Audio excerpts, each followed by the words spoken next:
Welcome to our Grand Rounds presentation. My name is Amanda, and these are my partners, Denisha and Grace, and we will be talking to you about a 45-year-old man with changes in mental status after a liver transplantation. So the issues with the patient's liver began when he was age 18, and he began to experience yellowing of his skin and eyes, and he was diagnosed with jaundice. And the source of that jaundice was unknown until about 20 years ago, when his jaundice episodes became more frequent, and he went to the hospital and he was diagnosed with hepatitis C or HCV. And also around this time, he began to drink more heavily. So the hepatitis and also the excessive drinking led him to have hepatic cirrhosis, which, as you can see on the bottom right, is a condition of extreme scarring of your liver. And his hepatic cirrhosis was complicated with fluid retention, ascites, esophageal varices, and hepatic encephalopathy. So all these conditions, including his cirrhosis, is what caused him to have a liver transplantation at age 45. So he was sick at another hospital for about 2 weeks until it was determined that he needed a liver transplant to survive. So he was transported to Mass General Hospital. And on the fourth day in that hospital, he received his surgery. And there were no major complications during his transplantation surgery. And in fact, his condition immediately after his surgery and drastically improved from his condition prior to his surgery. And he was put on a regimen of the immunosuppressive drugs that you can see here listed. So basically, immunosuppressive drugs are given to transplantation patients in order to aid in the acceptance of the new organ so that their body doesn't reject the foreign tissue. So like I mentioned before, his condition immediately after transplantation was stable. His liver function was dramatically better than before, and he was alert, oriented, and conversant. And at the ninth postoperative day through the 12th postoperative day, he began to develop a fever, headaches, fatigue, and diarrhea and incontinence. And some of that stool was sent for culture, and it was determined that he had a Clostridium difficile infection, and that infection is what was assumed to cause his headaches, fatigue, diarrhea, and incontinence. And that's actually a common infection that happens in patients in hospitals. So that infection inside him actually complicated a more serious thing that was going on that came about around 2 weeks after his operation, when his fever dramatically increased, and also he began to experience confusion and slurred speech. And there were no evidence of hemorrhage, mass, or infarction that would have caused his confusion or slurred speech. So basically, the doctors had to determine what was causing this, and he continued to have diarrhea, hyperintensity of the basal ganglia, phototopia, stiffness of his neck, and myoclonic jerks, which are all conditions that determine that indicate a severe central nervous system, like dysfunction in your central nervous system. And you can see in this picture up on the left, like that whitish area above the dark black area is hyperintensity of his basal ganglia. This was found when they were doing the imaging, but it was initially thought to be a complication, but it was actually determined that it was because of his excessive drinking that he did before his transplantation. So there are three main causes of altered mental status in patients that undergo transplantations. The first is graft rejection, or the second is technical complications of the surgery, and third is infection. So graft rejection was ruled out because it's typically uncommon in the first few weeks after transplantation. So they moved on to determine if it was technical complications, and that was also ruled out because imaging studies revealed that in the top right panel, as you can see, there was no pneumonia in his lungs, which is a common technical complication after surgery. And in the bottom right panel, you can see that his airways were patent, which means that he was getting blood flow right after the surgery, so there wasn't that technical complication. So finally, it was determined that his altered mental status symptoms must have been happening because of an infection, And the four main types of infections that occur in transplantation patients are viral infections, bacterial infections, fungal infections, and parasitic infections. So the risk of infection can be determined by a concept called the net state of immunosuppression, which encompasses all the factors, epidemiologic and host predisposition, that may contribute to an individual's inability to combat infection.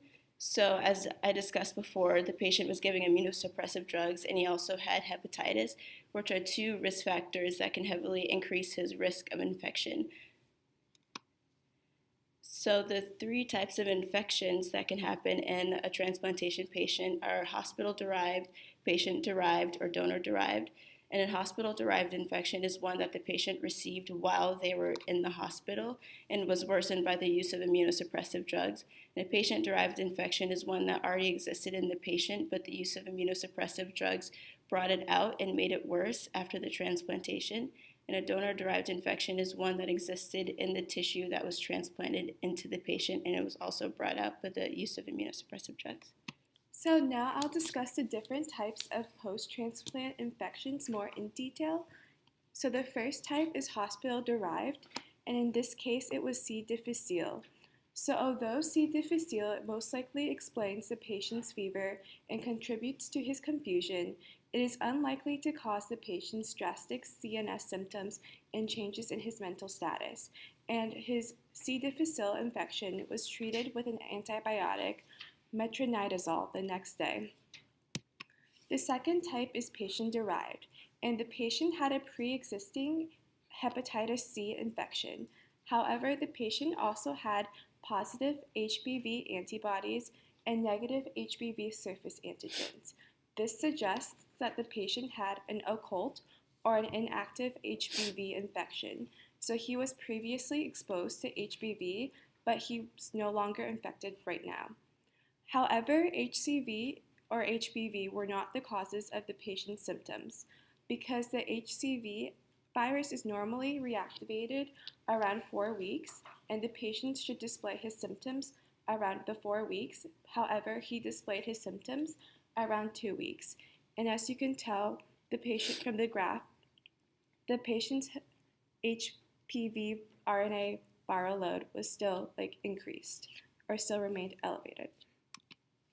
Finally, the third type is donor-derived, and in this case it was Cryptococcus neoformans. So the patient had multiple risk factors that made him susceptible to C. neoformans, such as he had an HCV and HBV infections leading to cirrhosis, hepatic and renal dysfunctions, and antimicrobial therapy, which is basically the treatments of antibiotics. He also had multiple symptoms that were associated with the C. neoformans infection, such as changes in his mental status, as well as headaches and fevers. So 2 tests were performed to confirm if it was a C. neoformans infection. The first test was when a frozen serum specimen from the donor liver that was obtained before the transplantation was tested for a cryptococcal antigen, and then the test results revealed the presence of a cryptococcal antigen at a titer or concentration of 4, which confirmed a donor-derived infection. In addition, a cerebrospinal fluid analysis was conducted, and it confirmed cryptococcal meningitis caused by C. neoformans. So the official clinical diagnosis was a donor-derived infection of C. neoformans activated by immunosuppression following an organ transplant. And the patient was treated with 2 antifungal medications, which were liposomal amphotericin B and flucytosine. So the patient outcomes. So despite receiving those antifungal medications, the patient developed obstructive hydrocephalus, and he was placed on a ventriculostomy tube. His neurological condition worsened, and his renal failure also worsened, and he required hemodialysis. In addition, he also had elevated levels of cryptococcal antigen in his blood and cerebrospinal fluid. As you can tell from the graph, around 4 was when the transplant occurred, and then he still had elevated levels in his blood and his spinal fluid for a long period of time. And he also had episodes of gram-negative bacteremia and sepsis, and he died on hospital day 179. So some future considerations or major takeaways from this case study are that patients with cirrhosis and alcoholism are more susceptible to donor-derived infections, and also to assess transplantation patients for pre-existing infections before they enter the state of net immunosuppression. Hemolysis or hepatitis following transplantation suggests the possibility of a donor-derived infection. So as you can tell from the graph, the patient's hematocrit and hemoglobin levels were significantly or were below that reference range for adults, and his aspirate aminotransferase levels and alanine aminotransferase levels were around or above the average range for the reference range of adults, which shows liver failure but also hemolysis. Perform a lumbar puncture earlier in patients with severe and persistent headaches and negative HIV test results. So in this case study, an official diagnosis could have been made on day 13 if they had performed a lumbar puncture earlier. Assess cryptococcal antigen in serum in all immunocompromised patients with fevers or headaches lasting for more than 3 days, and develop highly sensitive and specific diagnostic tools for detecting fungal infections, because C. neoformans, as seen in this case, can still be present even in non-viable organs. And finally, and this is the most important one, is to contact organ procurement organizations immediately once an infection has been detected and inform them about the infected organ, as well as track the clinical conditions of other recipients from the organ donor. Well, the analysis of organ transplantation need not only consider the physiology and functions of it, but also the fundamental changes in identity that have taken place. Important self-traits of a patient have been changed, and as a philosophy major, I hope to offer an alternate perspective on this surgical procedure. The question that I pose and will attempt to answer is, how is a liver transplant understood from a philosophical perspective? I have divided the answer into 3 parts, starting with identity. So the first question to ask is, what is the self? Or on a more personal level, who am I? We're all certainly someone, right? The self is not a fiction. There's no little person sitting inside my brain controlling everything I do. It's not as reducible to pointing to a brain structure and saying, that's who I am. But this is a very reason-based approach, a very thinking-based approach. And we're not only made up of our minds, but also our bodies. And as Dr. Nathan said yesterday, they're trying to reject the mind-body dualism thing.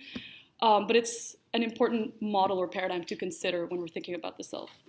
So we often think we're in control of our bodies completely, so mind over matter, that Descartes' famous split between thinking substance, our minds, and extended substance, our bodies, inevitably favors our thinking part. Yet the body is not something we control, but something we're made up of. So the relationship goes both ways. My body belongs to me, but I also belong to my body. So medically, immunologists offer some insight regarding what is a biological self. So the self is a cell-mediated boundary defined by the constant contact of our immune system and the cells that make up our body. So our immune system constantly asks our cells inside to see if they still fit the pattern of who we are. So we're not a thing, but more of a process, or like a constant fleeting pattern. And the limit of myself is not my skin, but rather an invisible floating shield of self-production and self-maintenance. Our self is a fleeting pattern. That's cool. That said, we normally do not pay attention to our bodies. They perform their duties silently in the background, like breathing and heart's beating, autonomic functions, visceral organs. We are not directly acquainted with how our insides work. We can have no sort of contact. We just sort of feel them sometimes.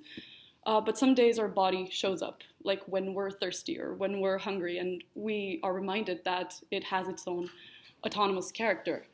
And especially when we're ill, our body becomes an obstacle and a threat.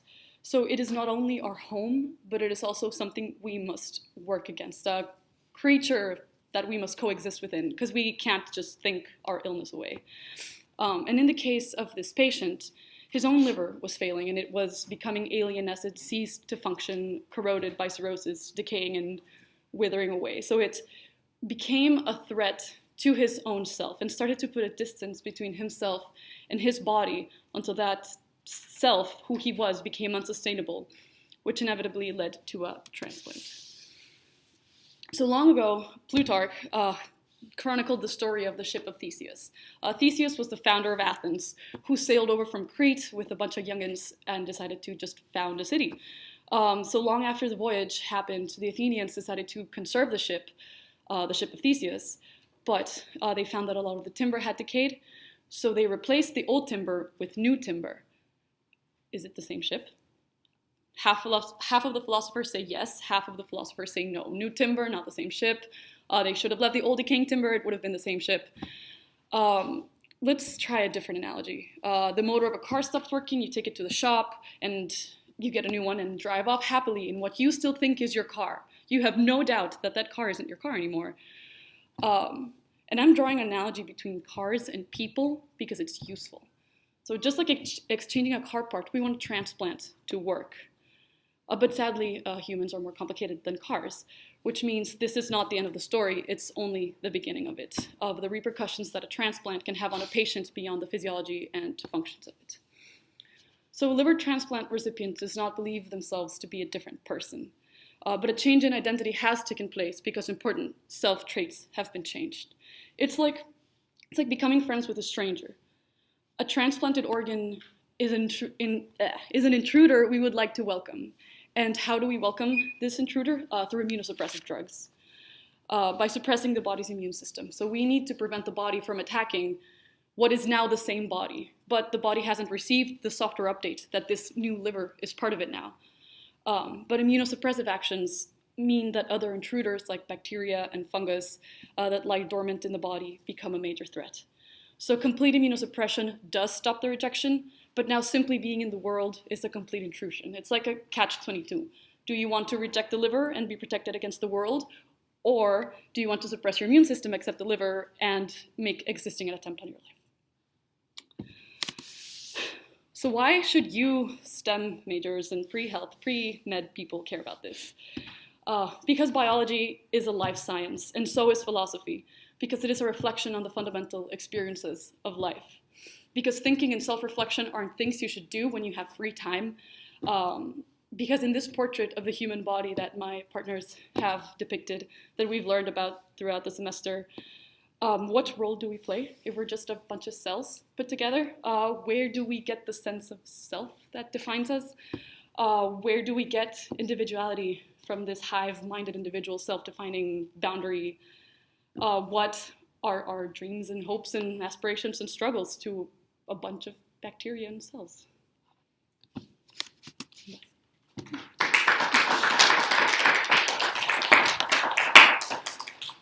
Questions?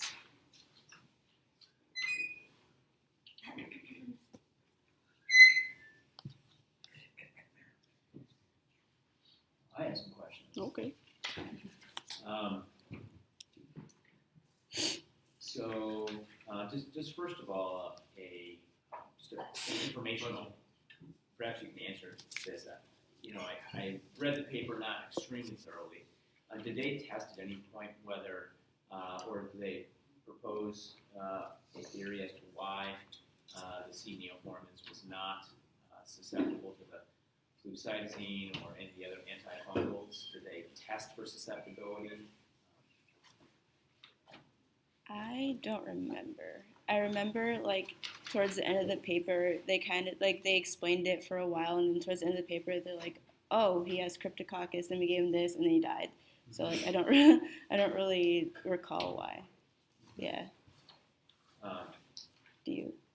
So, you talked about the benefit of doing an earlier lumbar puncture on day 13 for diagnostic purposes. What other benefit? So, given what we heard Dr. Parasarathi talk about yesterday, And the question I even asked him, I asked him one question. What is another benefit from doing an earlier lumbar puncture that may have actually saved this patient's life? So how did he actually go out here? What was the thing, the coup de grace on him? What was the thing that really led to his rapid decline?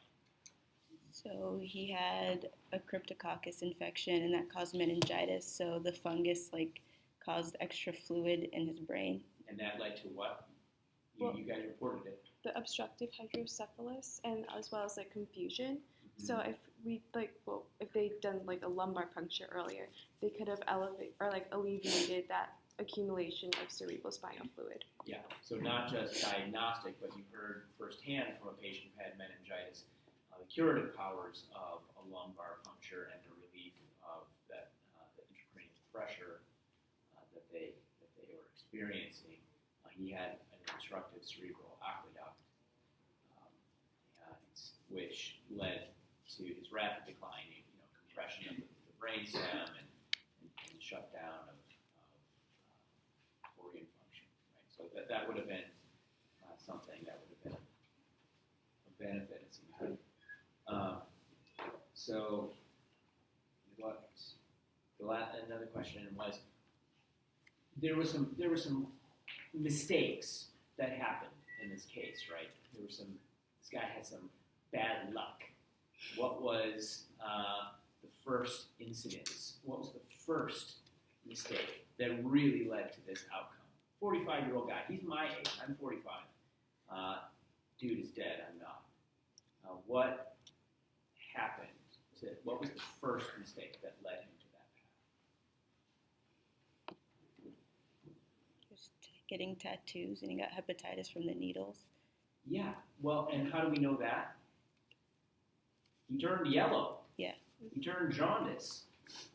You get a tattoo, you turn jaundice, you go see somebody. Yeah. He had no infection, probably HCV, but maybe HBV. Where did he get HBV? He probably got that from the same needle, maybe. Who knows how he came in contact with HBV. But you turn yellow, you go see a doctor. You get diagnosed. You get managed. His case wasn't managed properly for over 20 years. So that's the first mistake that happened in this story, not the fact that they stuck a dirty liver in the guy.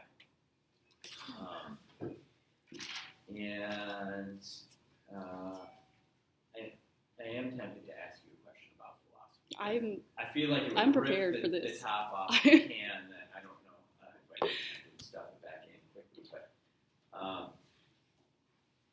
yeah, I mean, what was interesting to me is, it's always been interesting to me, and you kind of danced around the edge of it, was this the conflict between, the aesthetics underlying the notion of self-preservation, like what is that? That's and then reconciling that with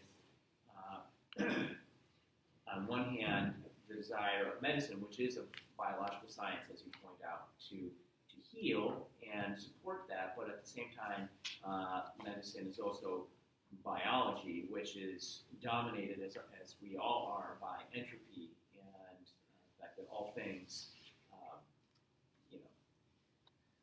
grow, age, become diseased, decay, and feed some sort of refining cycle.